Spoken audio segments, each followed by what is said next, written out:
Gamer नवेम्बर हिलो धरती अब बिरसा मुंडा जन्म माह दो छटियर हुई कना जनजातीय गौरव दिवस मेनते नई महान हुलकरिया सावते दिसोम रेना पुनर्गल लड़ावना रे आदिवासी को एनएम दिसई लगिते नीतो आजम तबन पे बिरसा मुंडा बाबत बड़ाई जों कथा 1875 साले रेना गेमोरे नवेम्बर बोंगा बाराबारी धरती आबा बिरसा मुंडाय जन्म लेना उन अक्ते तहेकान बेंगल प्रेसिडेंसी भितिर रे लोहारडगा जिला रेना उलिहातु आतो रे नीत ओना दो झारखंड पोनत रेना खुंटी जिला रे मेना आकादा एंगात कार्मी आपात सुगना मुंडावा घारंज रे मोरे बोयहा को तला रे बिरसा दो साजई ए तहेकाना मोरे बोयहा को दो होयक कना को चंपा आय मारांग दई कुमता मुंडा आय मारांग दादा बिरसा मुंडा पासना मुंडा आय हुडिंग बोयहा दासकीर आय हुडिंग मिश्रा हुडिंग उमेर रे दो बिरसा आयो बाबा साव चालकाट रेगे ताहेन कान ताहेन उनिया गिद्रा जीवन दो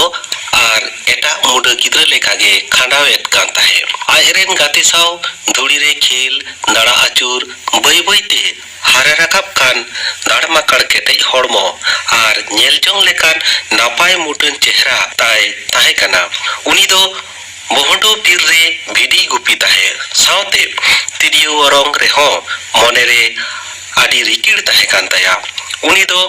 डांडा रे तिरियो आर हतत ते बेनाव मिटांग तार रेना ठुइला आते के भिडी गुपी दाड़ा बड़ा आर आतो रेना कुस्ती आखड़ा करे के गिद्रा जीवन दय खांडाव लेता है घारंज रे रेंगे अनाट बाड़ती इदियन खान बिरसा दो आय मामो ओड़ा आयु हतु ते को इदी किदिया मामो ओड़ा रे बार सेरमा तहेन ऑक्तो गे जयपाल नागे चाचालावे इतुन आसड़ा सालगा ते ओलो चेते सेने एतहब किदा बिरसा ओलो पढ़ाव ते दो आदि के तुखोरे ताहे कना ओनाते जयपाल नाग जार्मान मिशनरी स्कूल ते चलावे मेता दिया नापायते ओलो पढ़ाव रेना सुजोग हाताव लगिद बिरसा ते को दो क्रिश्चियन धर्म रे को उचेरेना ओनाते मिशनरी पहाटा खन बिरसा दो बिरसा डेविड से बिरसा दाऊद ᱧᱩᱛᱩᱢ ते को ᱧᱩᱢ छटियर के दिया उनका गे जम ᱧᱩ हरक बांदे ओलो पढ़ाव आर हो आयमा लेकान सुजोग सुविधा एम तालाते सानाम आदिवासी मिशनरी को आयुरते क्रिश्चियन धर्म रे को उचड़ कान ताहे जार्मान मिशनरी स्कूल रे ओलोक कान ओक्ते बिरसा बुझौती किदाय नौका गे सानाम मुंडा आदिवासी धर्म को बदल चाबा लेखान सानामा हासा जायगा सावते उपरुम हको आद चाबाय ताकोआ ओनाते किछु सेरमा ओलोक तायम बिरसा दो जार्मान मिशनरी स्कूले बागी किदा आर सानाम ओड़ा हर 1890 साल रे क्रिश्चियन धर्म आड़ा गिडी काते रुवर हेना को आकोआ मारे धर्म डाहार ते ओना तायम बिरसा दो आको मारे हापड़ाम को लाकचार जियर दोहो आर मानमी को जुमिद लागिद नावा धर्मे न्यूम हाटिंग किदा आर ओना दो ᱧᱩᱛᱩᱢᱟᱫᱟ बिरसा धर्म बिरसा ठेन नोआ सनाम कमी हरा आडी गे आट रेना ताहे कना नोते ओड़ा रे जमा बांग खातिर ओड़ा हर बिरसा ब्रिटिश राज ठेन कमी चला लागिद को बाध्य लेदेया बिरसा दो उनको ओंकान बानमी सासेत कमी हरा नेल काते लई किदाय ᱤᱧ ᱫᱚ ᱠᱟᱹᱢᱤ ᱚᱦᱚᱧ ᱪᱟᱞᱟᱣ ᱠᱚᱜᱼᱟ ᱚᱱᱟᱛᱮ ᱱᱟᱥᱮᱱᱟᱜ ᱴᱟᱠᱟ ᱠᱟᱹᱣᱰᱤ ᱧᱟᱢ ᱠᱟᱛᱮ ᱚᱲᱟᱜ ᱦᱚᱲᱟᱜ ᱞᱟᱡ ᱨᱮᱸᱜᱮᱡ ᱢᱟᱨᱚᱠ ᱞᱟᱹᱜᱤᱫ ᱢᱚᱲᱟ ᱠᱩᱲ ᱨᱮᱠᱚ ᱛᱚᱯᱟ ᱞᱮᱫᱮ ᱦᱟᱢᱟᱞ ᱦᱚᱲᱢᱚ ᱛᱤᱨᱞᱟᱹ ᱜᱚᱡ ᱦᱚᱲᱟᱜ ᱜᱚᱭᱱᱟ ᱟᱠᱷᱨᱤᱧ ᱠᱟᱛᱮᱫ ᱢᱤᱫ ᱵᱮᱲᱟ ᱡᱚᱢᱟᱜ ᱮ ᱡᱩᱴᱟᱹᱣᱟᱜ ᱠᱚ ᱛᱟᱦᱮᱸ ᱮᱴᱟᱜ ᱦᱚᱲᱟᱜ ᱢᱚᱪᱟ ᱠᱷᱚᱱ ᱚᱱᱟ ᱠᱟᱛᱷᱟ ᱚᱲᱟᱜ ᱦᱚᱲ ᱠᱚ ᱟᱸᱡᱚᱢ ᱠᱮᱫ ᱠᱷᱟᱱ ᱵᱤᱨᱥᱟᱹ ᱫᱚ ᱵᱮᱵᱟᱹᱲᱤᱡ ᱵᱮᱫᱷᱚᱨᱚᱢ ᱠᱟᱹᱢᱤ ᱦᱚᱨᱟ ᱨᱮᱱᱟᱜ कईते दुसव काते ओड़ा खन को लागा बाहिर किदिया उन जखे गे बिरसा दो कांदार गांव ते सेटल लेराय आर आनंद पांडा साव ᱧᱟᱯᱟᱢ हुयन ताया आनंद पांडा दो जमीदार जगमोहन सिंह रेन मुंशी ताहे कना ब्रिटिश अधीन खन फुरगल ᱧाम लागिद बिरसावा बिरिस बिरुद लड़ाव लगिद बिरसा आतो आतो चलाव काते मानमी को चिंघावेद कोआ ओना कथा आनंद पांडा दोय बाडाय ताहे पांडा साव न्यापाम तायो बिरसा दो रामायण महाभारत रेना आयमा कथा कोय बाडाय किदा आर मानमी रोग आजार अनाट खन बांचाव लगिद आयुर्वेदिक रान मुरगन रेना कौशल होय चेत किदा उन दो सिंह बोंगा आदि के को मानते ताहे ओनाते बिरसा आया आतो रुवर हेज तायम उनी दो मानमी को मिद डहारते आयुर लगिद सिंह बोंगा साव नेपेल होया कान ताया मेनते सनाम होड़े मेता कोआ आर नोआ होय मेता कोआ जे आबो दो आयमा लेकान बोंगा बुरु बांग बोंगा काते सिंह बोंगा गेबोन बोंगा आयमा सिंह बोंगा दिसे काते प्रति बृहस्पतिवार गालोच आखड़ा रे सेटर हुआ ओड़ा दुआर साफा साफी दहय हुआ साफा साफी पोट लुगड़ी व्यवहार हुआ भूत बोंगारे पतियो बांग दह गानोआ एड़े कथा लई खन सहारे ताहेन हुआ हांडी पर न्यू मानाबाचक सावते जीव जियली बोंगा ठेन दाड़े बांग एम गानोआ आर उनको सेवा जतो रेना कथा होय मेन लेदा बिरसवा मोचा खन सिंह बोंगा ओना को कथा आंजम काते सानाम गे मानाव बाताव लगित को हे सारी किदा बिरसवा मोचा खन ओना सानाम कथा आंजम काते मानमी को लई किदा बिरसवा मोचा खन दो सिंह बोंगा गे ररड़ कना आयमा सांगिन सांगिन खन हर बिरसा ठेन रान हजो लगित आर नेपेल लगित हको हिजुत ताहे नोंका गे बई बई ते मानमिया पतियो बिरसा चितान जास्ती इदियेना आर उनी दो सानाम हड़ी आयुर सोतो गुरु लेका गे को मानाव बताव ले दिया उनका काते गे बिरसरेन जोटाव आयमा गान को सांगे इदियेना आर इंग्रेज बिरुद्ध रे उलगुलन हहरेना ए कुरुमुटु किदा आदिवासी चितान नाहाचार रेना नागाम दो सांताल हुल मारांग रेगे एतहब लेन ताहेन उन ऑक्तो रेना 1 साला बंदोबस्त 5 साला बंदोबस्त चिरस्थायी बंदोबस्त जमीदार महाजन को खाजना रेना हामाल तेको जिको जको चाबा लेना आदिम को बिरसा ताहेन ऑक्तो रे हों ब्रिटिश सरकार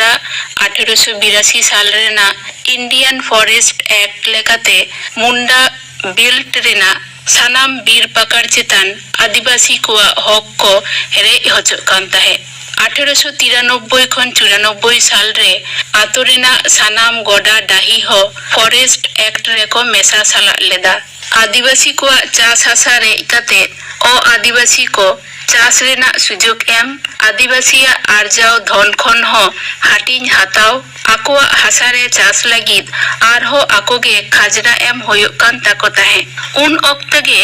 1856 साल रेन जागीर कोआ संख्या बढ़ाव लेना संख्या बढ़ाव काते 600 होई लेना और उनको जागीर प्राय 150 टी आदिवासी आतो को कब्जा लेता है मुंडा और ओराव सावतारे हापड़ाम को बेनाव ले हेचाल आरी 1874 साल रे ब्रिटिश राजा नवा आरीते बदल उचेरिना ओनाते मारांग मारांग हासा किसड़ हर गुती कर्मी लेका हालत होयन ताकोआ बिरसा मानमी कोआ ओनकान हालत नेल काते मेन किदाय आदिवासी बोयहा को ओकोय हो खाजना आलोपे एमा आरे मेन किदा आबुआ राज एते जना महारानी राज तुंडू जना मेनेत क्वीन विक्टोरिया राज चाबाकाते आबुआ दिसोम रे आबुआ राजबो आगुया 1895 साल रे 24 अगस्त बिरसा अरेस्ट काते बार सेरमा लगी जेल रेको अटक दहो केदिया 1898 साल रेना 28 फरवरी बिरसा जेल खन छड़े ᱧᱟᱢ केदा जेल खन ओडोक तायम आज रेन चेला को साव सनाम कोल मुंड आर ओराव को साव सगई जोपड़ाव रेना ए कुरुमुटु केदा नोते मिशनरी हो बिरसा होतेते आकोआ धर्म पासनाव कामी हरारे एटकेटोड़े को बुझे ताहे ते बिरसा दो जेल रेगे अटक दहो लगित को रिका किदा ओना खातिर बिरसा दो बार सेरमा गान ओको ताहे काते सनाम को होदिसे एमा को कान ताहे लड़ाई लगी 1899 साल रेना डिसेम्बर चांदो प्राय 7000 हर ᱡᱟᱣᱨᱟ ᱠᱟᱛᱮ ᱩᱞᱜᱩᱞᱟᱱ ᱠᱚ ᱮᱛᱚᱦᱚᱵ ᱠᱮᱫᱟ᱾ ᱮᱛᱚᱦᱚᱵ ᱠᱮᱫ ᱩᱞᱜᱩᱞᱟᱱ ᱫᱚ ᱩᱥᱟᱹᱨᱟ ᱜᱮ ᱠᱩᱱᱛᱤ, तामार, बसिया और रांची करे पासनाव लेना। मुरहू रेना एंगेलिकन मिशन और सारवाडारे मेना Roman Catholic mission main target रे ताहे कना। बिरसा खारसला सही ए लई सदर केदा आबोरेन बैरी दो ब्रिटिश सरकार, क्रिश्चियन मुंडो दो बांग। ओनाते आदि कोडरा ब्रिटिश सरकार विरुद्ध रे लड़ाई लगी हुलसे सेंगेले जुड़ी किदा और ओनातेगे ब्रिटिश ऑफिस कचेरी डेरा को ढिंगल संगल लेता है। 1900 साल रेना 5 जनवरी बिरसा रेन चेला एटके डिही रे बारिया पुलिस कांस्टेबल को हेले इलेट किना। 1900 साल रेना 7 जनवरी जारपा केदा को खुंती पुलिस स्टेशन ओंडे मिद कांस्टेबल हेले साउते टोठा रेना दुकान ओड़ा ताहेन ओड़ा सानाम को रापुत लेदा। ओना टोठा रेन कमिश्नर ए फोब्स और डेपुटी कमिश्नर H.C. स्प्रिटफील्ड लड़ाई टेकाव दाराम लगी 150 जन पुलिस आते किन सेटर लेना। कमिश्नर और डेपुटी कमिश्नर आयुरते दुम्बार बुरु रे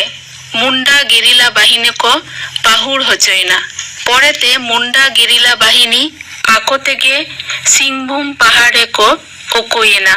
ब्रिटिश सरकार उछन केदाय जहां गे बिरसा साब आगु दाड़ियाय उनी गे 900 टाका सिरपो लेकाते ᱧᱟᱢᱟ। 1900 साल रेना 3 फेब्रुआरी चक्रधरपुर रेना जमकापाय बीर रे बिरसई साब होचयना। रांची सेंट्रल जेल रेन डेपुटी कमिश्नर कथा लेकाते साब होचलेन हड़ को मुद्रे 460 जन दो 15 गोटांग भेगार भेगार मामला रे को जोड़ाव केद कोआ। 63 जन दो दोषी को साब्यस्त केद कोआ। मिद हड़ दो गुर रेना सासेद और 23 जन दो 14 बछर लगी जेल हेफाजत रे दोहो रेना को गोटा किदा। 23 जन तालारे बिरसा हो मेसाय ताहे कना। जेल रे ताहेन ऑक्तो गे बिरसा दो स्लो पॉइजन को एमा देता है। ओना पॉइजन रेना बाड़ी और संगते बिरसवा हड़मो दो दिन दिन ते लातवा इदियन ताया और 1900 साल रेना 9 जून रांची सेंट्रल जेल रेगे जीवीबाती दो इनिज एंताया। उनी गज तायम 1908 साल रे ब्रिटिश सरकार छोटनागपुर टेनांसी एक्टे लागू किदा जहाते ट्राइबल को हासा जायगा नॉन ट्राइबल हड़ बांग को हताव दाड़िया। 1900 साल रेना 9 जून चांदो बंगा बिरसा मुंडा होय जीवी हासा हड़मो नुआ धुरी धरती रे मोहर मेटावेन रे हो उनिया ᱧᱩᱛᱩᱢ दो झाक झाक झलकाव साउते रारांग रारांग नित हो लुतुरे तारको कान गिया। उनी दिशा दोहये लागिते आयमा लेकान कुरुमुटु हातावा कना। जेलेका भारत रेना पार्लियामेंट म्यूजियम रे फोटो झिलवंग मेना ताया। रांची म्यूजियम रे बिरसा मुंडा स्टैचू थापना कना और रांची रेगे बिरसा मुंडा एयरपोर्ट मेना आकादा। गुजरात रेना राज पिपला रे बिरसा मुंडा ट्राइबल यूनिवर्सिटी मेना उनिया जानाम महारेगे 15 नवंबर 2000 साल रे झारखंड पनत स्वीकृति ᱧᱟᱢ आकादाय और 15 नवंबर 1988 साल रे भारत सरकार होतेते 60 पैसा रेना पोस्टेज स्टैम्प हो चालू लेना। बागे मोरे सेरमा रेना हुडिंग माछा जीवन हरा रेगे धरती आबा बिरसा मुंडा ओना हाहाड़ा करधनी आडिगे सारहावाना कना जहाते आबो आदिम आदिवासी कोआ कोराम दरिया गे आटकारोआ। ओनाते जीवन हरा दो जहां तिनक गे हुडिंग होई होचोआना मोनेरे केटे रिकिर दोहो काते नापाय सनत रेना कामी लेखान जाति सावता धरम दड़हरे आदि मारांग एनेमे दोहोया।